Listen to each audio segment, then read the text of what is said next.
sans connaissance, tu ne pourras jamais savoir quelles sont les actions que tu dois mettre en place pour atteindre tes objectifs.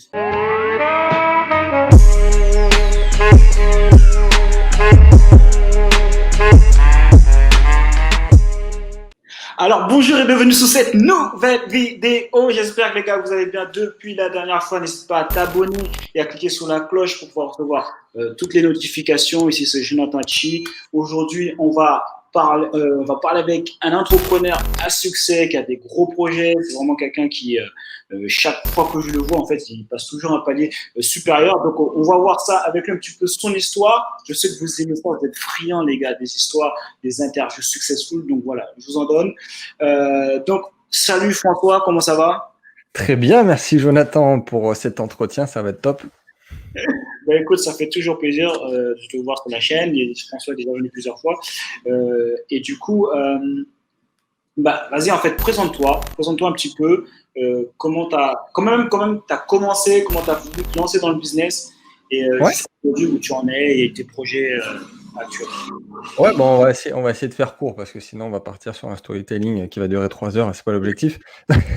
Donc la version courte, donc je suis François, j'ai 29 ans, j'habite à Montpellier, donc je suis investisseur, entrepreneur et start-upper.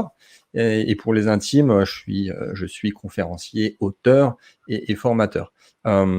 Pour vous raconter un petit peu mon histoire, donc ça va faire à peu près une dizaine d'années, oui, je crois que ça va faire 10-11 ans que je me suis lancé à mes 18 ans, vu que j'en ai 29, c'est exactement ça.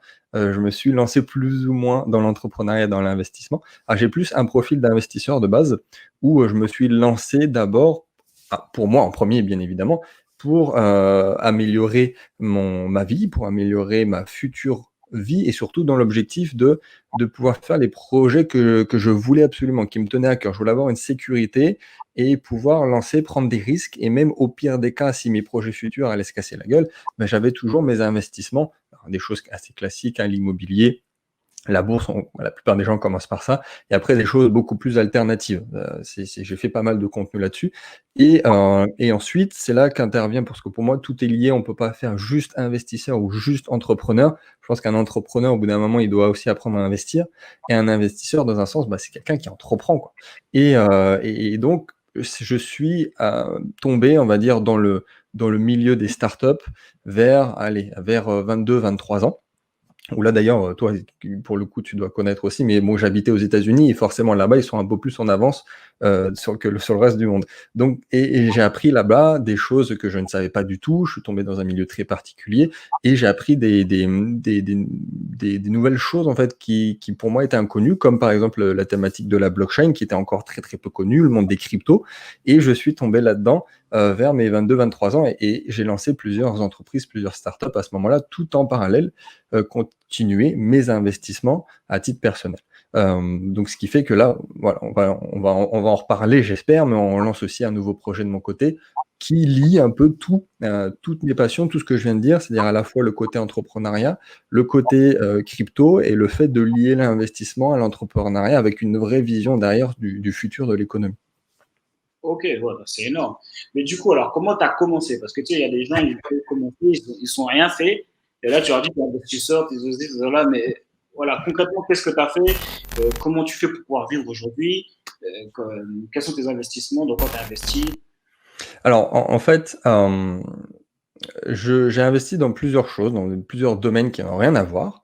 Parce que pour moi, c'est important déjà d'un point de vue, ce qu'on dit très souvent, de diversification. C'est quelque chose qu'on entend très souvent, mais ce qui est vrai. Et en plus, pour toujours me dire que quoi qu'il arrive, j'aurai toujours quelque chose qui va bien marcher, d'autres moins bien. Et on s'en rend très bien compte en 2020. Ceux qui ont fait qu'une seule chose et qu'effectivement, c'était pas le bon timing, et c'est très très compliqué pour eux. Il y a toujours des gagnants et des perdants dans des phases très difficiles comme on est en train de le vivre.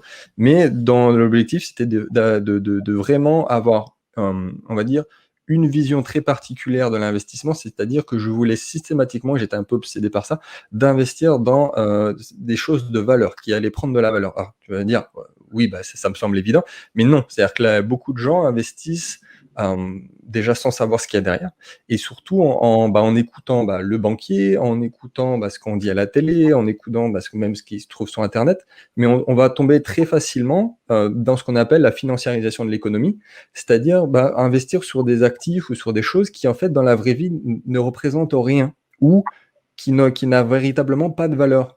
Et en gros, aujourd'hui, on le voit avec le marché, les marchés financiers, la bourse, c'est complètement décorrélé de l'économie. C'est-à-dire qu'on a une économie qui se casse la gueule, que ce soit en Europe ou aux États-Unis, et pourtant on a la bourse qui explose et qui a des records historiques. Donc on voit bien que c'est complètement pas du tout sur la même longueur d'onde.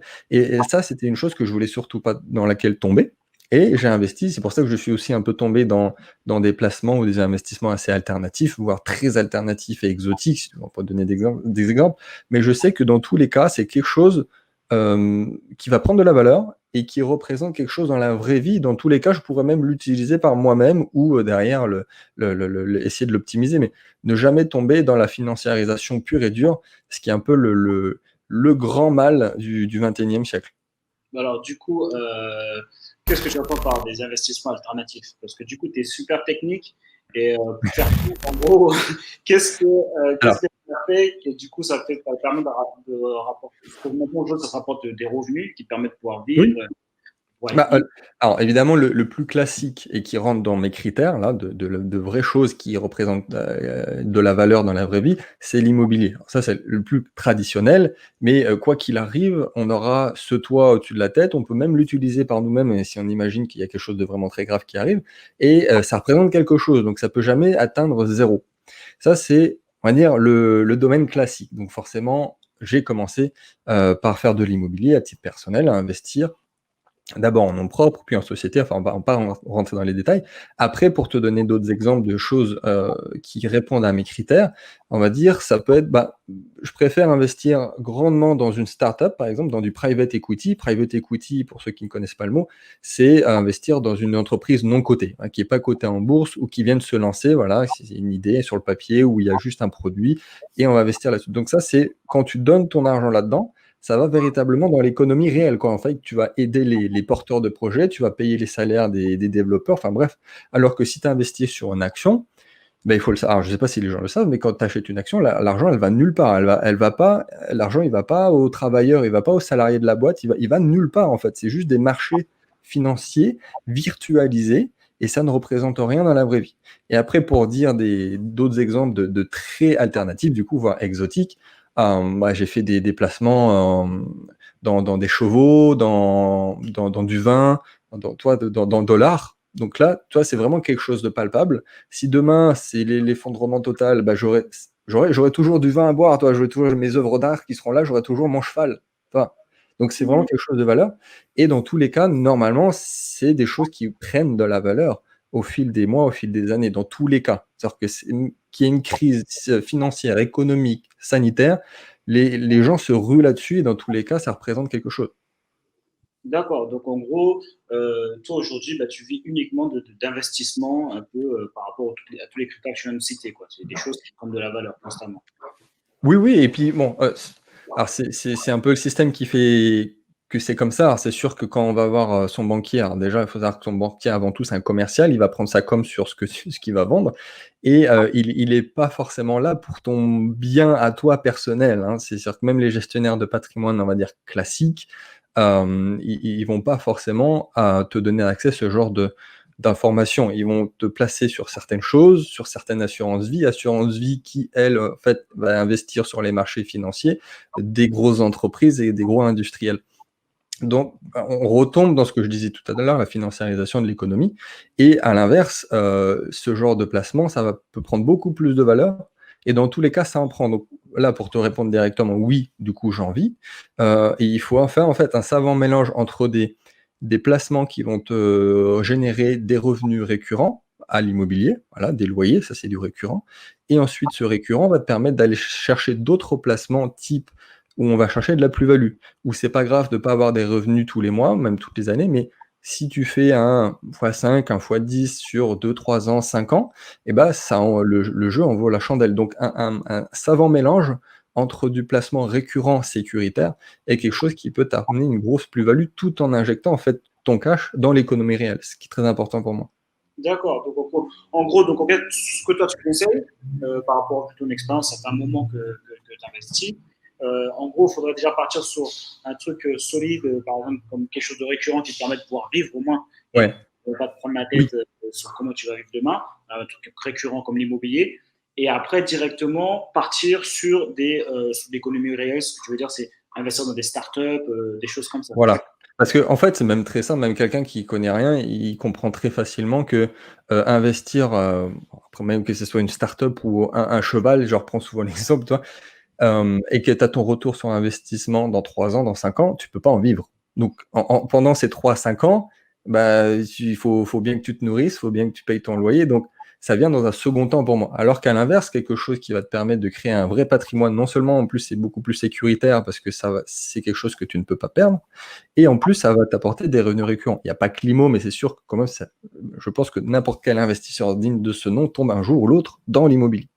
Mais l'immobilier, ça va te permettre, voilà, de vivre tous les jours et normalement, si tu fais bien les choses, même d'avoir un petit peu plus que ce que tu as besoin pour vivre tous les jours et à ce moment-là, ça te donne un double effet de levier parce que c'est aussi cet argent que tu vas pouvoir réinjecter derrière dans aller chercher plutôt une grosse plus-value. En général, c'est comme ça que ça se passe et en plus, tu peux te prendre un petit peu plus de risques parce que tu as déjà ce qui a été mis en place et tu peux perdre cet argent en essayant d'aller chercher, avec une stratégie cette fois-ci, d'aller chercher un gain plus important, mais sur du moyen long terme, sur quelque chose tu as pas besoin d'en vivre pour acheter ce que tu dois faire tous les jours pour la vie de tous les jours.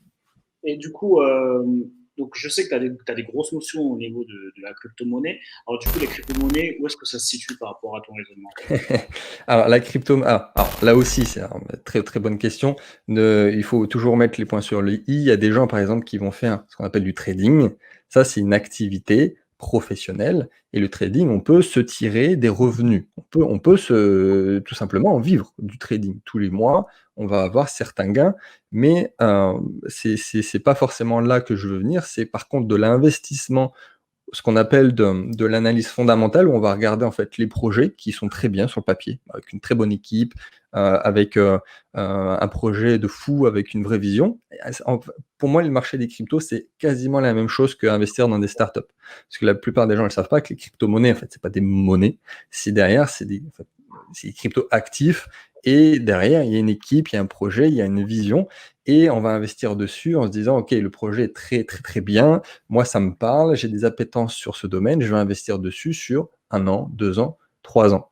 Donc, l'avantage, on va dire le très gros avantage du marché des cryptos, c'est qu'il y a une grosse volatilité. C'est un marché qui est encore petit, donc du moment où il y a de la capitalisation qui arrive sur le marché, que ça soit des gros investisseurs ou des institutionnels, ce qui fait que ça fait augmenter drastiquement ce marché et ça va très vite. Ça va très vite et on a moins besoin d'attendre, j'essaye d'utiliser des mots simples, pour avoir des gros retours sur investissement. C'est-à-dire qu'on peut toujours être en mode passif, pas forcément aller chercher du trading, c'est 99 des gens, ils veulent pas faire de trading. Ils veulent se placer d'une façon plus ou moins passive et en attendant 1 an, 2 ans, 3 ans, en partant du postulat, bien évidemment, c'est pas un conseil financier, que c'est un marché dans lequel on croit et qui devrait prendre de la valeur par rapport à ce qu'on pense. Donc à ce moment-là, il vaut évidemment, on fait jamais un all-in sur un investissement. C'est-à-dire qu'on met jamais tout son argent, mais pas là on parle crypto, mais on met pas tout son argent en bourse, on met pas tout son argent, même dans l'immobilier et on met une certaine proportion de son patrimoine dans lequel on peut perdre et à ce moment-là, on peut aller chercher des gains évidemment importants. C'est la même logique que, du private equity qu'investir dans des startups. Pareil. D'accord.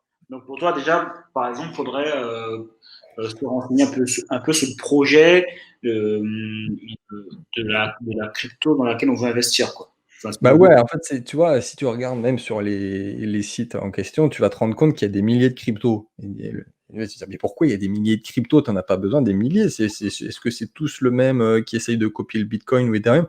Non, en fait, c'est parce que derrière, chacun a un projet bien particulier et normalement, en tant que bon investisseur, il faut regarder. On va pas mettre son argent un peu au hasard parce qu'il y a machin sur YouTube qui a dit que c'était pas mal ou, parce que celui-là, il a l'air pas cher, je vais me l'acheter, toi. Non, c'est pas comme ça que ça marche.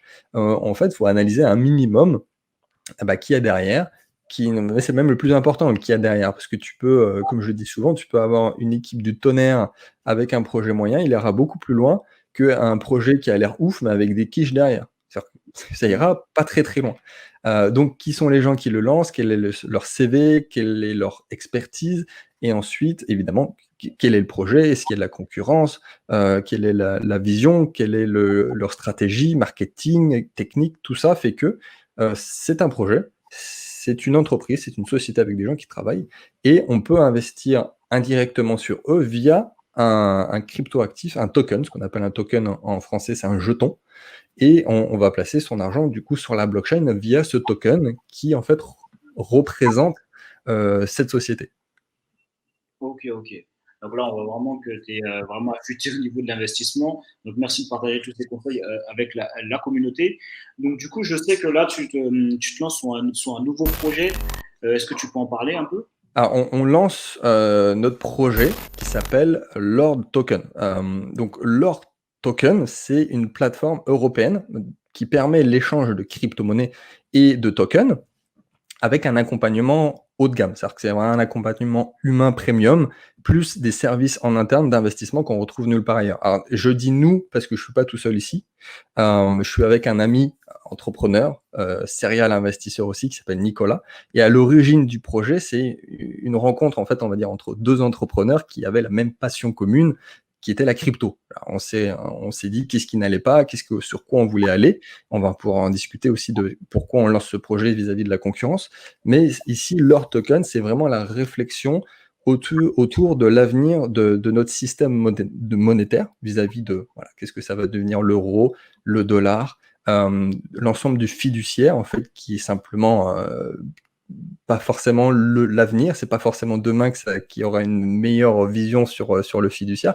Et ici, leur token, en fait, on va utiliser l'innovation blockchain, qui est une véritable révolution. C'est-à-dire que c'est un changement de perspective totale, c'est un changement de paradigme technologique, et pas seulement technologique, là, on peut le voir que là, c'est vraiment, ça va impacter l'économie et la société de demain.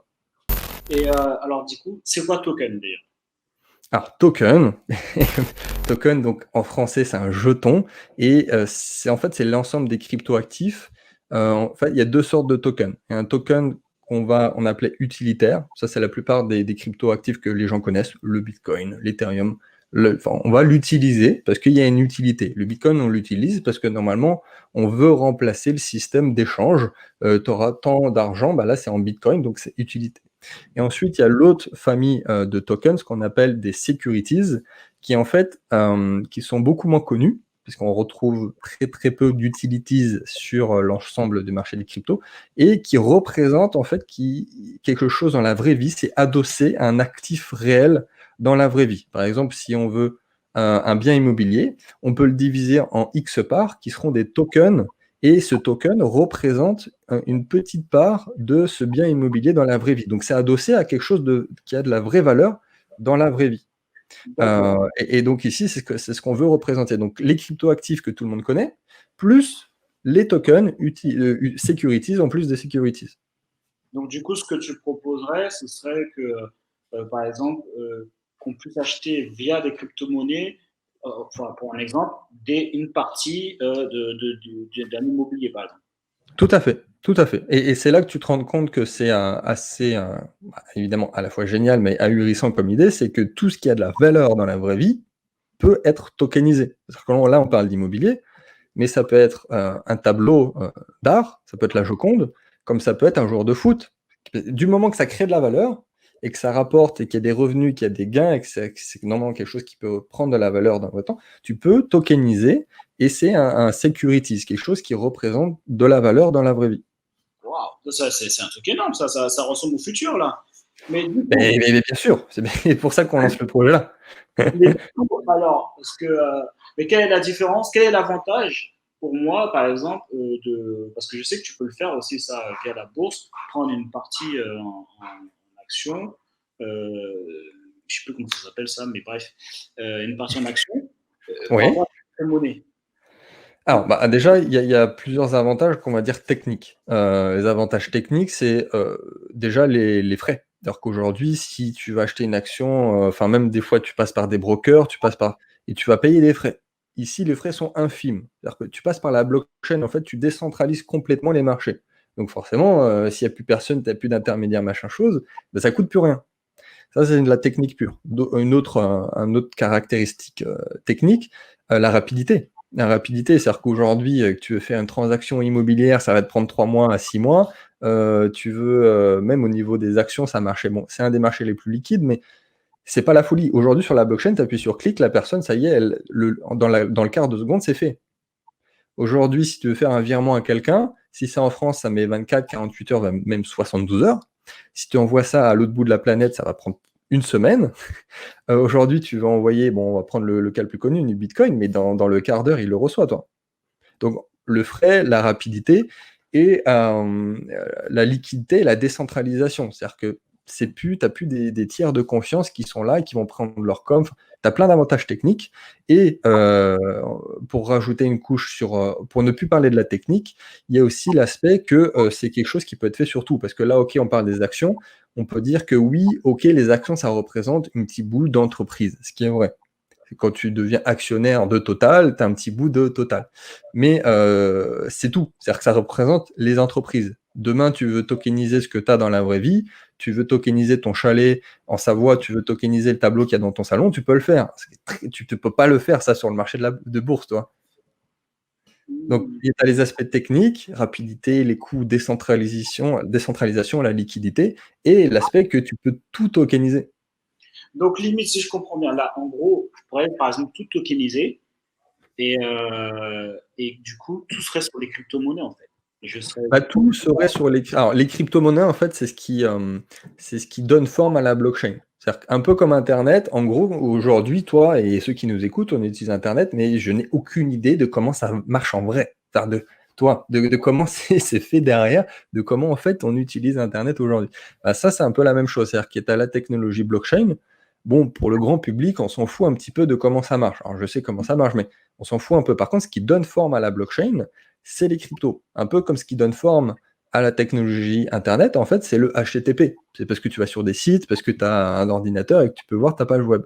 Là, c'est la même chose. C'est-à-dire qu'on utilise la technologie, l'innovation blockchain, et c'est pour ça que je dis que ça va au-delà, en fait, de l'investissement. C'est un nouveau paradigme technologique, économique et sociétal, en fait.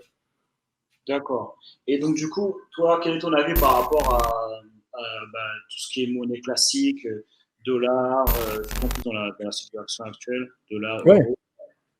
C'est justement, ça en fait part, parce que j'ai l'impression en plus que les planètes sont alignées, parce que là, avec ce qui s'est passé en 2019, en 2020, il y a eu une impression monétaire assez folle, que ce soit la Banque centrale européenne et américaine, ils ont imprimé des milliards et des milliards et des milliards de dollars tous les jours et ça continue, ce qui fait que ça fait une dévaluation ultra importante de la monnaie, que ce soit en euros et en dollars. On est quand même sur les deux plus grosses monnaies mondiales, ce qui fait que déjà de base, laisser son argent sur un livret A, tu perds de l'argent, ça normalement tu dois le savoir, mais en plus là, c'est véritablement ça, c'est-à-dire que c'est imprimé à outrance, ce qui fait que ça ne vaut plus rien. Alors déjà, d'un point de vue investisseur, c'est pas très intelligent de laisser beaucoup d'argent sur un compte, parce que l'argent c'est fait pour bouger, c'est fait pour apporter de la valeur, et encore plus aujourd'hui.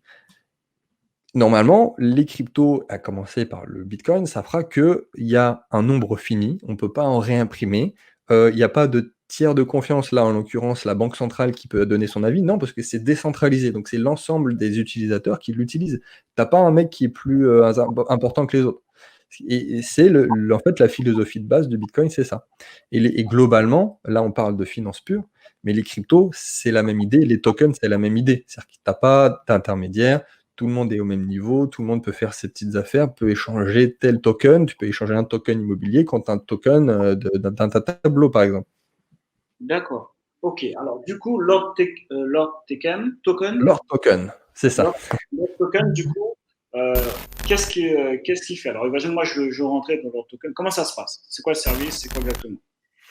Alors, le service, on va dire que... C'est simple, hein? Il faut le faire simple. Alors, Il faut qu'on comprenne.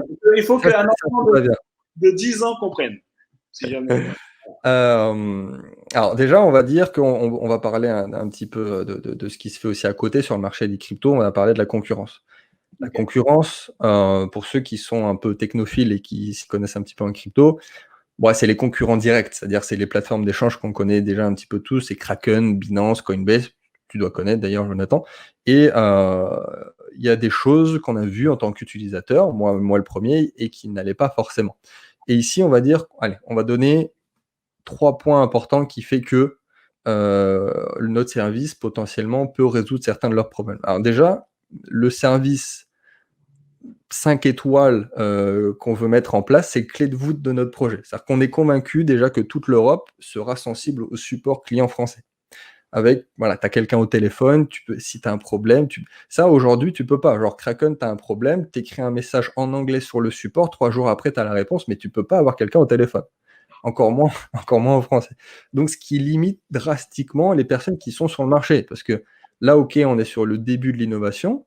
Il y a très peu de personnes encore sur ce marché. Mais demain, ma grand-mère ou ton oncle qui veulent investir, ça va être très compliqué s'il n'y a pas ce service 5 étoiles. Deuxième point, c'est que en plus de ce qu'on a discuté, des crypto-actifs qu'on retrouve déjà sur ses concurrents, nous, on va proposer en interne plein de services d'investissement, investir dans l'immobilier tokenisé, investir dans l'art tokenisé, et on va essayer d'aller un petit peu plus loin, on va essayer de proposer des services d'investissement en interne, un peu dans la même logique qu'une banque, tu as plusieurs produits et services sur lesquels tu peux te positionner, mais ici via la blockchain, via des cryptos, via des tokens qui représentent quelque chose de réel. Et là aussi, c'est intéressant, c'est que il n'y a pas de plateforme d'échange européenne. Ça n'existe pas. Genre, Kraken, c'est américain, c'est San Francisco. Binance, c'est asiatique.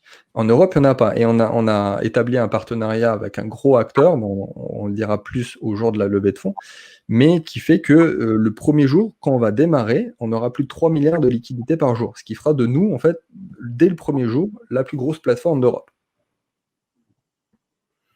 Énorme. Et après, évidemment, je peux rentrer dans les détails de comment ça marche, mais là, globalement, normalement, tu as un peu compris, c'est que tu pourras te placer sur des cryptos classiques, sur des tokens securities et sur des services en interne d'investissement qui pourraient regrouper plusieurs tokens, un peu dans la même logique qu'un ETF, qui représente plusieurs placements, plusieurs entreprises, et avec un service, un SAV 5 étoiles premium avec un accompagnement haut de gamme. Ouais, en gros, c'est un Rolls-Royce le service, on va dire, VIP. Au-dessus de Oui, Kraken. c'est un peu ça, voilà. En France, on est connu dans le monde pour faire du luxe et du haut de gamme. Voilà, on y est. Et donc, du coup, ça, c'est des trucs qui sont quand même assez contrôlés. Ça se passe comment? T'as pas eu des difficultés pour pouvoir mettre ça en place? Bah, alors, évidemment que c'est contrôlé, on peut pas lancer sa propre plateforme comme ça sans rien faire, sans être agréé et encore plus, c'est-à-dire que c'est un marché assez neuf. Et ici, alors, effectivement, chaque pays a sa propre réglementation qui est en pleine évolution d'ailleurs, hein. Il y a des pays qui ont pas trop régulé, il y a des pays qui savent pas trop encore vers quoi on va aller. Et ici, on a fait les démarches qu'il fallait. Et enfin, pour les auditeurs, faut mettre les choses pour que ça soit carré. Déjà, point très important, hein, Jonathan, on doit informer les auditeurs déjà que cette offre, elle est réservée, on va dire, aux résidents français en premier lieu, on va dire pour la levée de fonds. Ensuite, ça sera mondial. Mais pour la levée de fonds, on va pouvoir en reparler, elle a été fait l'objet d'une création d'un document d'information synthétique qui a été soumis à l'AMF. On ne peut pas faire tout ce qu'on veut et c'est très important. C'est très important, bien évidemment. Ok, donc du coup, vous travaillez avec l'AMF. Alors, on travaille. Alors, évidemment, l'AMF contrôle. L'AMF contrôle. Il y a certaines réglementations comme le PSAN qui a été mis en place dernièrement. Donc, PSAN, c'est Prestat de services en actifs numériques. En gros, c'est le marché des cryptos. Tous les acteurs qui sont sur le marché des cryptos mettre ça en place et il y a des choses qu'on peut faire, ne pas faire, bien évidemment, c'est logique. Et à commencer par là, la première étape, on fait une levée de fonds sur cette fin d'année 2020 pour que le projet soit opérationnel début 2021. Ok, donc du coup, tu as parlé de pourquoi tu fais ça maintenant? On a déjà parlé? Je m'en rappelle plus. Alors, on peut en parler de pourquoi j'en fais, de pourquoi je le fais maintenant. En Ouais. fait, tout simplement, on l'a on l'a brièvement abordé, mais nous, on est persuadé tout simplement que le modèle économique qu'on a dit auparavant, qu'il est, il va prendre de nouvelles dimensions. C'est-à-dire que là, on est sur des nouvelles technologies, on va avoir des nouveaux modes d'organisation, nouveaux modes économiques, on va avoir même la fin de l'abondance pure et simple, en fait, tout simplement. Et on veut, en fait, redonner, alors ça, c'est pour reprendre des termes qu'on utilise nous, qui est un peu notre leitmotiv, on veut redonner la souveraineté monétaire aux citoyens. Alors ça peut paraître un peu particulier, mais au-delà des cryptoactifs, c'est l'ensemble de l'économie et des actifs de valeur qui sont concernés. C'est ce qu'on a dit tout à l'heure et il y a des possibilités d'investissement illimitées. C'est-à-dire que du moment où il y a quelque chose qui a de la valeur, la tokenisation est possible et on veut que, tout le monde, les citoyens, restent souverains de leurs richesses et la financiarisation de l'économie dont on a mentionné tout à l'heure, c'est ce qui a mené, le monde dans une impasse, monstrueuse, tout simplement et il devient indispensable, de changer de logique. Alors ce qui est pas évident du tout. Il va falloir, beaucoup d'éducation et d'actions à mettre en place, mais c'est le projet de leur token. Ok. Bon, alors du coup, ça c'est bien, tu m'as parlé un petit peu des avantages pour les consommateurs, les gens qui vont rentrer Ouais. dans le service, mais vous faites comment de l'argent? Alors, en fait, c'est très simple, on prend des frais et des commissions. C'est ultra simple à comprendre, et on devrait, d'après ce qu'on a calculé, on devrait atteindre, la première année environ 10 000 utilisateurs. Après, on pourra donner les détails, vous pouvez même les trouver sur le web, les détails, mais on a un écosystème qui est déjà prêt. Donc l'écosystème, on va dire que c'est des dizaines de milliers d'utilisateurs de plateformes déjà qu'on a en interne et on est en train de négocier des partenariats avec des institutions françaises qui sont déjà en place. Alors, on garde secret pour l'instant, on va le divulguer une fois que le projet en tant que tel sera lancé, c'est-à-dire en 2021. Là, on est en pleine levée de fonds et ça nous permettra en fait tout simplement de démultiplier notre exposition à l'ensemble du marché et de la cryptosphère française pour commencer. Ok, super. Ok. Et du coup, quels sont les risques? Parce qu'il y a toujours des risques, hein. Quand tu ouvres un nouveau business, quels sont les risques pour toi que ton projet ne fonctionne pas? Alors, bah, bien évidemment, et qu'il y a des risques, hein, ça se saurait si un projet se lance et qu'on était sûr que ça fonctionne. On va dire que là, le risque numéro un, c'est ce qu'on a dit tout à l'heure, c'est les régulations. C'est-à-dire que les régulations, c'est notre plus gros challenge. C'est-à-dire qu'il y a aujourd'hui, il y a vraiment une certaine cacophonie entre tous les pays d'Europe. Alors, on va vraiment se focaliser en Europe parce que c'est notre target en premier, mais voilà, la France disait certaines choses et on est revenu dessus. Aujourd'hui, l'Allemagne, c'est un peu le leader en Europe, mais on va dire que les autres pays qui traînent à réglementer ça comme un produit financier, comme un instrument financier, ça peut changer en 2021, ça peut changer à long terme, et ce qui fera qu'on devra certainement pivoter sur certaines choses ou avoir des nouveaux agréments. Enfin, il y a plein de choses à mettre en place. On va dire que c'est le point le plus problématique pour nous. Le côté juridique, c'est là où on devra travailler, j'imagine, sur la question la plus pointilleuse. Et du coup, ça doit demander un paquet d'argent, là. Est-ce que tu peux parler un petit peu de la levée de fonds? Ouais, alors la levée de fonds, alors là aussi, c'est un sujet passionnant parce que même pour quelqu'un qui nous écoute, qui a envie de lancer un projet, qui est porteur de projet, qui a envie de savoir comment on lève des fonds, c'est très intéressant. Donc ici, en tout et pour tout, nous, on a quantifié qu'on a besoin de 2,9 millions pour l'ensemble du projet, hein. Là, on parle vraiment de le développement, le marketing, le développement en Europe, vraiment l'ensemble des choses, les personnes qui seront derrière en téléprospection, il y a beaucoup de choses à mettre en place. Nous, donc Nicolas et moi, on a déjà investi 100 000 €. Alors, c'était pour lancer la machine. Là, on a déjà tout ce qu'il faut. On a le site, vraiment le produit minimum viable, comme on dit, il est là. Plus la faisabilité technique et légale, tout est en place. Alors la levée de fonds, en tout et pour tout, donc ça fait 2,8 millions, puisqu'on a déjà 100 000 € qui a été mis de notre poche, et on a fait ça sous un format d'obligation. Les obligations, on va revenir dessus, mais c'est des obligations convertibles. Alors, si vous faites les calculs, ça nous donne 4000 obligations au prix unitaire de 700 €. Donc une obligation, c'est 700 €. Et qu'est-ce que ça donne, le fait d'avoir une obligation chez nous pendant la levée de fonds? Il y a 2 choses. La première, c'est que ça donne droit à un taux d'intérêt à 12%. là, on est sur le haut du panier des obligations. En général, ce qui se fait, c'est 7-8%. Au mieux, dans l'immobilier, dans le crowdfunding, tu trouves 9-10%, grand maximum. Ici, on a vraiment voulu avoir le haut du panier des obligations, c'est-à-dire que tu touches 12% par an.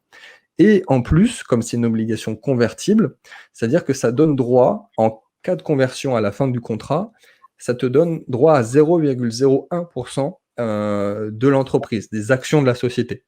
Alors, pour faire simple, c'est une obligation convertible, c'est un véhicule financier qui te permet à l'investisseur de prendre part au projet déjà avec une position de prêteur, c'est-à-dire que c'est les fameux 12% par an. Et ensuite, le capital, soit tu le récupères à la fin du contrat, tu dis « Ok, très bien, je récupère mes 700 euros », soit tu les transformes en actions à la fin du contrat. Et là, évidemment, si l'entreprise a grossi, ton action a aussi pris plus de valeur par rapport à ton obligation qui était de 700 euros au début. Je ne sais pas si j'ai été clair. Ouais. Donc, du coup, si jamais on investit. Admettons, tu prends sans obligation, tu prends 100 parts. Donc, ça fait 700 fois 100, tu prends pour 70 000 euros d'obligation. Ça fait pas mal quand même. Donc, tu touches 12% par an pendant 5 ans, ce qui fait que, si on fait les calculs, tu touches 8 400 euros par an, du fait que tu étais sans obligation. Et à la fin des 5 ans, soit tu récupères ton capital, donc les 70 000 euros, tu ne veux pas les transformer, soit effectivement tu transformes tes obligations en actions, et là, en toute logique, vu que tu as 100 parts, tu as 100 obligations, tu as 1% de l'entreprise. Et si, je sais pas, l'entreprise a fait x2,5 sur son chiffre, tes 70 000 euros aussi ont fait x2,5. Ok, donc du coup, on a des obligations qui sont à peu près qui sont à 12%, et chaque obligation te donne 0,01% de la part de l'entreprise, c'est ça? Exactement, c'est ça. Donc c'est un format hybride. On avait beaucoup réfléchi à ça parce qu'on sait qu'il y a, moi je le sens bien par rapport au nombre de personnes que j'ai côtoyées, on va dire, qui sont plus conservatrices, qui veulent prendre moins de risques. Donc la format obligation avec du 12% par an, ça leur convient très bien.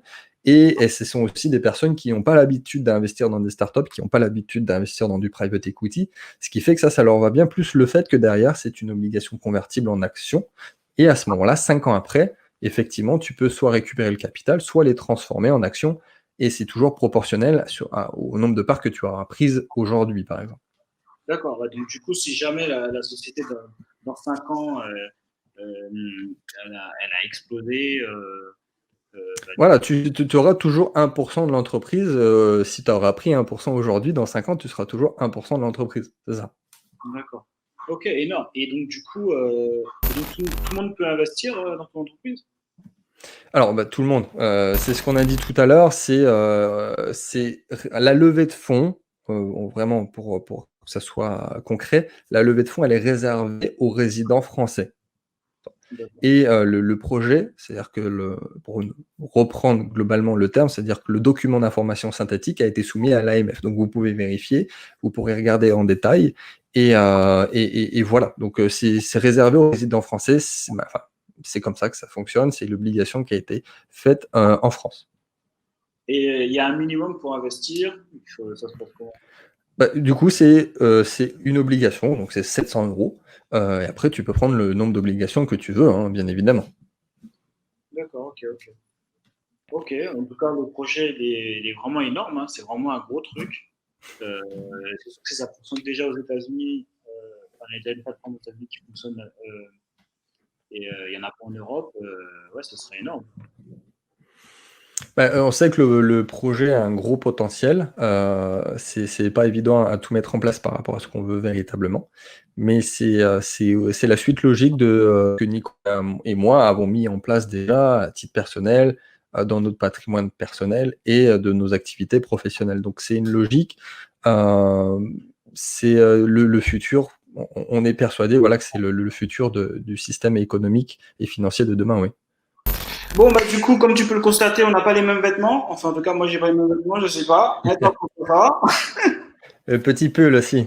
Ouais, c'est cool. Donc, du coup, on a été coupé, hein, c'est les aléas. Non, ça n'a rien à voir avec le direct, mais on a été coupé, donc c'est pour ça qu'on n'a pas les mêmes vêtements. Donc, on finit l'interview, on était presque à la fin et tu vois, Internet nous a lâchés. Donc, du coup, François, donc je te disais, alors, du coup, est-ce que tu as un mot pour la fin, quelque chose à dire par rapport à tout ce projet que tu es en train de faire, quoi. Ouais, on va essayer de conclure dans une très belle forme en disant que tout simplement on est comme notre leitmotiv, on le dit très souvent, le pouvoir a été redistribué. On veut vraiment croire ça, faire croire fermement au monde entier qu'en intégrant tout simplement les êtres humains dans l'économie réelle mondiale, ça leur permettra d'entreprendre et d'investir leur argent comme bon le semble. Alors, ça paraît facile à dire comme ça, mais c'est une innovation qui touche tout le monde au final. C'est voilà, tous les produits qui étaient réservés à une élite financière sont maintenant accessibles, on va dire. C'est à partir de quelques centimes grâce à leur token et c'est tout le monde qui est gagnant. Ça, c'est les particuliers, c'est les investisseurs, les sociétés, les industries sous-financées. On en avait un petit peu parlé, c'est vrai. Et c'est un nouveau monde de liquidité libérée en toute désintermédiation. Donc, c'est essayer vraiment d'y réfléchir. C'est pas évident de savoir quand on a parlé beaucoup de liberté en 2020, le terme qui a été beaucoup utilisé pour véritablement savoir si on était vraiment libre de nos actes, libre de ce qu'on voulait faire. Donc, réfléchissez à quand est-ce que notre liberté, notre vraie liberté, a été une liberté assumée. Donc, c'est pas une question facile. Et pour les autres, on se donne rendez-vous sur le site. Même pour ceux qui ne veulent pas investir forcément, vous pouvez regarder le pitch deck, ça sera pour votre culture. Tout est disponible sur le site. Et n'hésitez pas si vous avez des questions, bien sûr. Je te remercie beaucoup, Jonathan. Bah, écoute, pas de souci. C'est quoi le pitch deck? Alors, le pitch deck, oui, c'est un terme un petit peu pompeux. En fait, c'est tout simplement, c'est le terme qu'on utilise pour parler du business plan qui est mis sous forme de slides, sur une belle forme de présentation pour les investisseurs et puis pour tout simplement les personnes qui vont regarder ce que ça représente en tant que tel. Ok, ok. Bah, ok, bah, en tout cas, voilà. Les gars, vous savez, vous avez tout des questions, vous allez plus loin, plus par rapport à tout ça. Moi, François, depuis que je le connais, je sais que c'est vraiment qui est super passionné par rapport à tout ce qui est un peu le futur et tout. Donc, les gars, si vous voulez en savoir plus, et je pense quand même qu'il faut jeter un coup d'œil quand même, parce qu'avec tout ce qui se passe en ce moment, on se dit, bon, avec la crise qui arrive, il faut peut-être quand même s'informer un petit peu, hein, les gars. Donc voilà, mon point de vue par rapport à ça. Écoute, je pense que c'est bon, on a tout dit. À moins que tu veux encore ajouter quelque chose, François? Non, bah, merci beaucoup. Merci à toi. Ok, super. Donc voilà les gars, c'est tout pour cette vidéo. Vous avez vu, je vous ramène des gens lourds pour pouvoir partager un maximum de connaissances parce que sans connaissances, tu ne pourras jamais savoir quelles sont les actions que tu dois mettre en place pour atteindre tes objectifs. Donc mets-moi un petit j'aime à cette vidéo pour pouvoir booster la chaîne, tu connais. Un j'aime pas parce que tu es dégoûté, parce que tu penses que l'euro, ça va toujours rester au même endroit, tu veux investir, tu veux rien faire de nouveau, tu veux rester à l'ancienne. Hein, parce que c'était mieux avant. Ça, c'est les anciens. Je pense toujours que c'était mieux avant. Et donc voilà. Donc c'est tout pour cette vidéo, les gars. De toute façon, vous pouvez écouter aussi à tout en description. Ok. On lâche rien, les gars. On reste déterminés. Il y a eux et il y a nous.